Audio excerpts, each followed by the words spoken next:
40s, okay? But it's about a little girl, Chandra, who goes to school, like all children her age, with her lunch dabba, okay?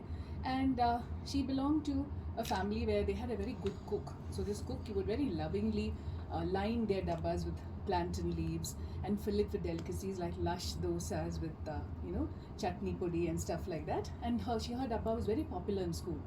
So she used to take this to school, and they had a kind of a lunch locker system where the girls left their dabbas, and after when they had their break, they came back and had their food. So one day when Chandra went to pick up her lunch dabba, she found that it was missing. All the other girls collected their dabbas, and there was only one shabby looking dabba in a corner, which she didn't touch because it wasn't hers. She went hungry that day, and the next day the same thing happened. So out of sheer hunger pangs, she opened that dabba, because obviously the owner of the dabba, was leaving behind that one for her. And she almost gagged, because it was some old fermented rice with a dash of pickle on it. The same thing happened the next day. She didn't touch the food, she went hungry.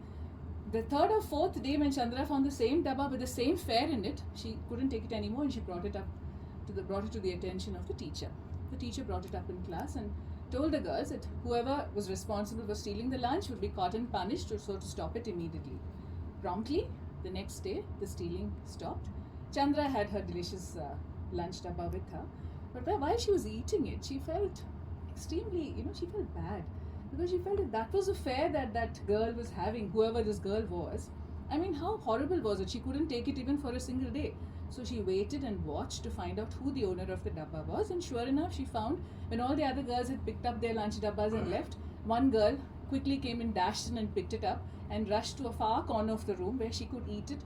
The smell wouldn't bother the other children, and her heart went out to her, and she knew that even though she didn't know this girl personally, she knew that she came from a pretty poor background. Nothing was told, the girls didn't speak about it at all, but the next day onwards, Chandra bought a second dabba with her every single day.